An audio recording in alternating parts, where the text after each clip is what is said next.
সকাল থেকে বসেছি, একটাও ভালো ক্যান্ডিডেট আসলো না। যটা আসলো মাথাটাকে ঘুরিয়ে আমার প্রেসারটাকে হাই করে বাড়িয়ে চলে গেল। এই নানটু, পরের ক্যান্ডিডেটটাকে পাঠা। কাকু ভিতরে আসবো? আমি তোর কাকু লাগি? আমি তোর বাবার ভাই নাকি তুই আমাকে কাকু বলছিস? সরি স্যার, কাকুর সঙ্গে বসেছিলাম তো মুখ দিয়ে কাকু বেরিয়ে গেছে। স্যার আসতে পারি ভেতরে? আয়, বস। ঠিক আছে, আমি তোকে কয়েকটা প্রশ্ন জিজ্ঞেস করছি, ঝটপট উত্তরগুলো দে তো। কেন স্যার, আপনি আমার নাম জিজ্ঞেস করবেন না? তোর নাম জেনে আমার কি লাভ? কাজটা ঠিকঠাকভাবে করতে পারলেই হলো। ঠিক আছে স্যার, আপনি প্রশ্নগুলো ধরুন। ইংলিশ সম্পর্কে তোর কোনো জ্ঞান আছে? আরে সে কি বলছেন স্যার, ইংরেজিতে তো আমি একেবারে বাঘের বাচ্চা। বাঘ বাচ্চা তুই?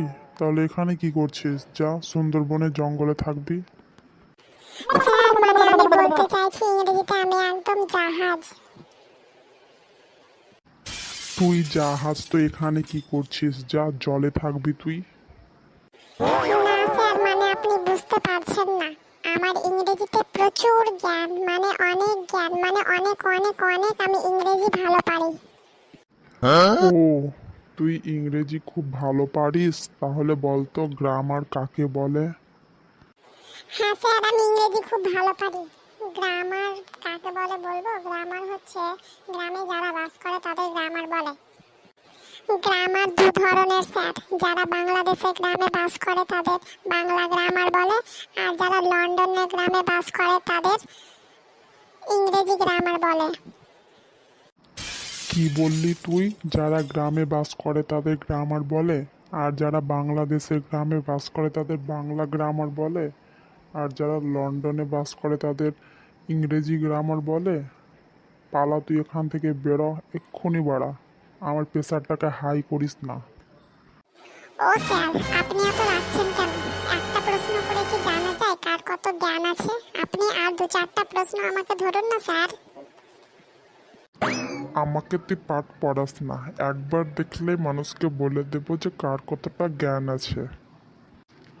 তোকে দেখেই বোঝা যাচ্ছে তোর কোনো জ্ঞান নেই। বেরো তুই এখান থেকে, চটপট বেরো বলছি।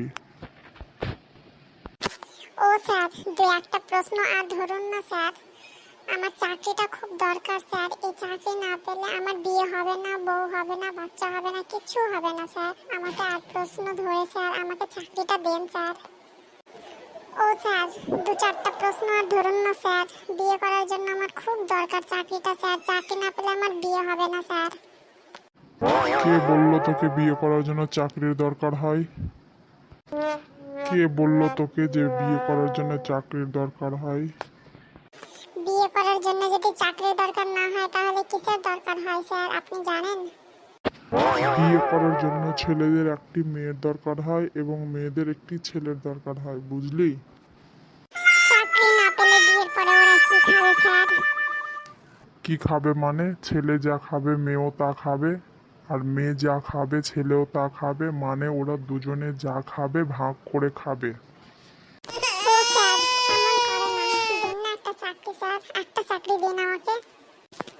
ও স্যার, দু একটা প্রশ্ন আর ধরুন না স্যার, প্লিজ স্যার, আমার চাকরির খুব দরকার স্যার, একটা প্রশ্ন আর ধরুন স্যার, প্লিজ স্যার, প্লিজ আমাকে একটা প্রশ্ন ধরুন। আমি আর তোকে কোনো প্রশ্ন ধরবো না, তোর দ্বারা চাকরি হবে না, পালা এখান থেকে। তুই যাবি না আমি উঠবো? আপনাকে আর উঠতে হবে না, আমি যাই। সকাল থেকে বসেছি ইন্টারভিউ নিতে, একটাও যোগ্য ক্যান্ডিডেট পেলাম না। সকাল থেকে আমার মাথাটাকে গরম করে দিল পরপর যে কটা এসছে। একেবারে প্রেসারটাকে আমার হাই করে ওরা মেরে ফেলবে আজকে আমাকে। এই নান্টু, বাকি কেউ ক্যান্ডিডেট থাকলে পরপর পাঠাতো। স্যার আসবো? ভেতরে আয়, বস। বলুন স্যার, কেমন আছেন? ভালো আছেন? আমায় আবার কি হবে, ভালো আছি। কেমন হয়েছে তোর প্রিপারেশন? ভালো করে প্রিপারেশন নিয়ে এসছিস তো? আমার মাথাটাকে আবার তুই খাস না। প্রিপারেশন কেমন নিয়ে এসছিস তুই?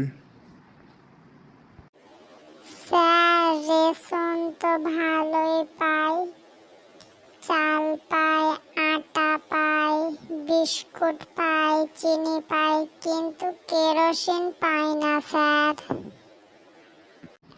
আরে মূর্খর বাচ্চা, প্রিপারেশন রেশন না। প্রিপারেশন মানে বলছি যে তুই যে আজকে চাকরির ইন্টারভিউর জন্য এসেছিস, তো তুই প্রিপারেশন মানে প্রস্তুতি কেমন নিয়েছিস? ও প্রিপারেশন প্রস্তুতি বলছেন, সেটা বলবেন তো। ভালো নিয়েছি স্যার, এই পরীক্ষার প্রস্তুতির জন্য আমি 25 বছর কাটিয়ে দিলাম। আমার কোম্পানি তো 5 বছরের হলো, আর তুই 25 বছরের প্রিপারেশন বলছিস? না না স্যার, আসলে আমি 5 বছরই বলছিলাম, মুখ ফসকে আমার 25 বছর বেরিয়ে গেল।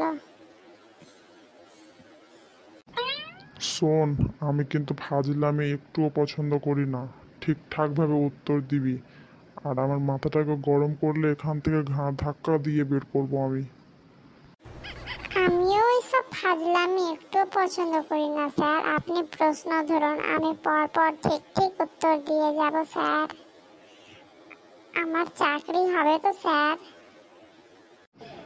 আগে প্রশ্নের উত্তরগুলো ঠিকঠাকভাবে দে, তারপর দেখা যাবে চাকরি হবে কি হবে না। এবার আমি তোকে কিছু প্রশ্ন ধরছি, তুই যদি ঠিকঠাকভাবে উত্তর দিতে পারিস তাহলে তোর চাকরি পাকা। ওকে স্যার, আমি রেডি। কিসের জন্য তুই রেডি? চাকরি করার জন্য স্যার, আমি একদম রেডি।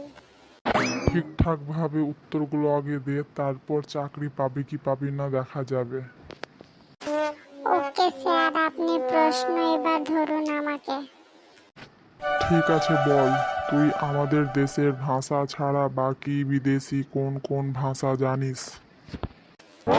কেন স্যার, চাকরিটা তো পাহারাদারের চাকরি, বিদেশি ভাষা জানার কি দরকার? চোরগুলো কি বাইরে থেকে আসবে স্যার?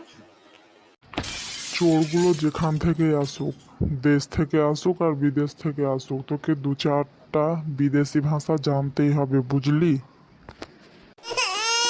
হ্যাঁ স্যার, তবে বলুন কোন কোন বিদেশের ভাষা আমাকে জানতে হবে? আমি দেশের মানুষ হয়ে বিদেশের ভাষা শিখতে পারবো না। পারবি না তো তোর চাকরিটাও হবে না, পালা এখান থেকে। একটা চৌকিদারের চাকরি দেওয়ার জন্য এত প্রশ্ন করছে, বিদেশি ভাষা শিখতে হবে, বালের চাকরি করবো না। আপনার চাকরি বালের চাকরি, আপনি করেন। করবো না আমি এসব ফালতু চাকরি, আমি বড় র্যাঙ্কের চাকরি করবো। আপনার চাকরিকে লাথি মেরে আমি যাই।